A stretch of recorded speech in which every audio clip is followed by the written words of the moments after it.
Hello गाईस, तर चला बनवूया आज काकडीचा पराठा। त्याच्यासाठी मी घेतले 3 कप गव्हाचं पीठ, 1 कप ज्वारीचं पीठ, 1 चम्मच 3 चम्मच बेसन पीठ आणि आलं, लसूण, अद्रक आणि मिरचीचा ठेचा। त्याच्यात जरा जिरं पण टाकलं, नंतर ओवा टाकला, तिखट टाकलं, धनेपूड टाकलं आणि हळद टाकली, स्वादानुसार नमक, 1 चम्मच तांदळाचं पीठ, सुक्का कढीपत्ता, त्याच्यानंतर काकडी आणि त्याच्यानंतर कोथिंबीर टाकली, थोडीशी तीळ टाकली आणि याला आपण असं पातळ असं याला मळून घेऊया। काबरं की पाणी थोडंच टाका, जास्त एकदम पहिलाच जास्त टाकू नका, काबरं की काकडी आपलं पाणी सोडत असते। आणि याचा नरम गोळा बनवून घ्या, काबरं की हे आपल्याला कॉटनच्या कपड्यावर थापून करायचे।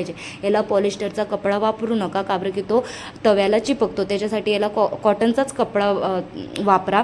त्याच्यानंतर तुम्ही बघू शकता मी ज्या प्रकाराने थापून घेतलं आहे, पाण्याचा थोडा थोडा हात घेऊन याला छान असं थापून घ्यायचं आहे आणि गॅसवर काय म्हणतात शेकून घ्यायचं आहे। याला म्हणजे थोडं तेल जरा जास्तच लावायचं, जेणेकरून हे कुरकुरीत होतील। आणि मेन मला तुम्हाला सांगायचं होतं, तांदळाचं पीठ जर तुम्हाला कडक पाहिजे असेल तरच टाका, नाहीतर नका टाकू, त्याच्याने खूपच कडक होतं। तुमच्या घरात जर लहान लेकरं या बुजुर्ग आदमी खाणार असेल तर तुम्ही नका टाका, पण थोडंसंच टाका।